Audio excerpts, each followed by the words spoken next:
આપના વિસ્તારના તાજા સમાચારો મેળવવા માટે TV92 ગુજરાત ન્યૂઝ ચેનલને સબસ્ક્રાઇબ કરી બેલ આઇકોન ઓન કરો। વડોદરા જિલ્લાના કરજણ તાલુકાના હલદરવા ગામ ખાતે 26મી જાન્યુઆરીનો કાર્યક્રમ યોજવામાં આવ્યો હતો, જેમાં મોટી સંખ્યામાં ગ્રામજનો ઉપસ્થિત રહ્યા હતા। જુઓ આ રિપોર્ટમાં।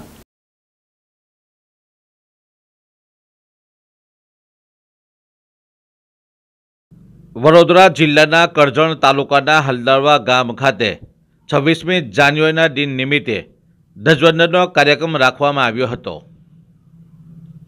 આ પ્રસંગે ખૂબ મોટી સંખ્યામાં હિન્દુ મુસ્લિમ બિરાદરો, મહિલાઓ, નાના નાના ભૂલકાઓ અને ગામના આગેવાનો ઉપસ્થિત રહ્યા હતા। આ પ્રસંગે હલદરવા ગ્રામ પંચાયતના તમામ સભ્યોએ સંબોધન કર્યું હતું।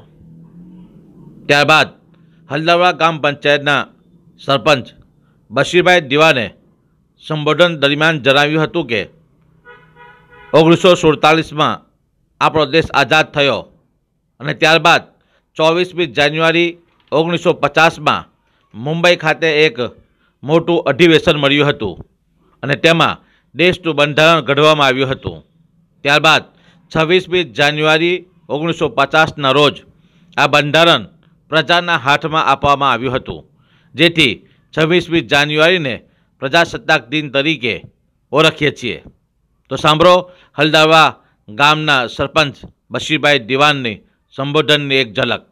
હલદરવા ગામના આગેવાનો, ગામના પંચાયતના સભ્યો અને અમારા ગામના વિદેશથી આવેલા મહેમાનો, શાળાના આચાર્ય, તમામ સ્ટાફ અને શાળાના વિદ્યાર્થીઓ, બાળકો અને ગામની મા બહેનો, 1947માં આપણો દેશ આઝાદ થયો, ભેગા થયા અને આપણા દેશનું બંધારણ બનાવવામાં આવ્યું અને તે બંધારણ 26મી જાન્યુઆરી 1950ના રોજ આપણને દેશની જનતાના હાથમાં, આપણા દેશની પ્રજાના હાથમાં બંધારણ આપવામાં આવ્યું, જેથી 26મી જાન્યુઆરીને પ્રજાસત્તાક દિન તરીકે ઓળખવામાં આવે છે। આપણા દેશને આઝાદ કરવામાં તમામ જાતિના લોકોએ કુરબાની આપી છે। આ દેશને આઝાદ કરી આ દેશ આપણને સોંપ્યો, જેથી આ દેશને સલામતી અને હિંમતથી ભણજો કે આપણા ગામનું એક નામ રોશન થાય। હલદરવા પ્રાથમિક શાળાના બાળકો ઘણી ગણીને આગાને એવી આ બહેનો તથા ભાઈઓ નીકળેલા છે, વિદેશમાં રહેતા માણસ, ભાઈઓ, ભાઈ બહેનો, મારા કાકા મોટા જે થતા હોય તે, તમે આ શાળામાં ભણી ગણીને ગયા છે, કઈ બુદ્ધાઓ થઈ ગયા છે। વિદેશના માણસોને હું કહું છું કે આ શાળાના નરિયાતીને તે જ છે, આ છાપું સાચવા જોવો તમે। વિદેશમાં આ મારા સંદેશો મોકલવા તમને મારી વિનંતી છે કે તમે અમને ગામના ગરીબો, માલદારો બધા ભાગ ભજવે છે, પરંતુ તમે વિદેશમાં રહીને તમે જો આ શાળાના નડિયાદ તેવાને તેવા જ છે। તમે કઈ સાથ સહકાર અમને આપો।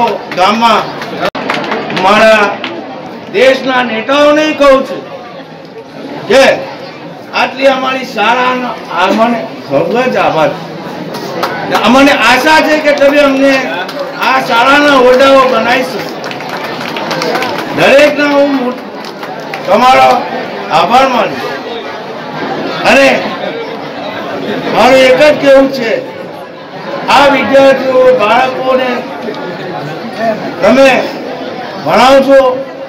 અમે ભણેલા છીએ પણ બહુ ઓછું ભણેલા છે, તમે એવી ના કરશો, એ બાળકોને ભણાવજો, આગળ વધારજો। મા બહેનોને મારી વિનંતી છે કે આટલું કરજો અને ગામમાં સફાઈ ખાસ જાળવીને રાખજો। કેમ કે જે તે સફાઈનું જ છે. તમારા ઘરના આંગણે ગંદકી હશે, તમને બીમારી થશે, બાળકોને થશે, કોઈ ગામના માણસો થશે, વિદેશના આવીને થશે. અને જે મારી પંચાયતમાં વિદેશના માણસોએ અને ગામના માણસોએ અમને મદદ કરી છે, તેમને હું ખૂબ ખૂબ આભારી છું. એમનું નામ છે મૌલવી મહિઉદ્દીન યાકુબ હાબેજી. એમને અમને એક કમ્પાઉન્ડ કરવા માટે અમને કામડા અર્પણ કર્યા છે. એમનો હું ખૂબ ખૂબ આભાર માનું છું. બીજો એક વિદેશનો ભાઈ છે, એ ગામનો જ વ્યક્તિ છે, એને પણ અમને એક બોર્ડર બનાવવા જાળી આપી છે. એમનો હું ખૂબ ખૂબ આભાર માનું છું. આ પ્રસંગે હલ્લાવા ગ્રામ પંચાયતના તલાટી કમ મંત્રી ગણેશભાઈ, ગ્રામ પંચાયતના સભ્યો મૌલાના મહિઉદ્દીન, યુનુસભાઈ ભગત, હિતેશભાઈ પરમાર, અખ્તર રઝા, સલીમ શાહ દિવાન, ગુલરેજ, મીનાબેન, મોઇન ટેલર તથા અન્ય ભાઈઓ બહેનો ઉપસ્થિત રહી આ કાર્યક્રમને સફળ બનાવ્યો હતો. હલદરવાથી હનીફ પટાલાની સાથે નિશાર હાફેજીનો રિપોર્ટ.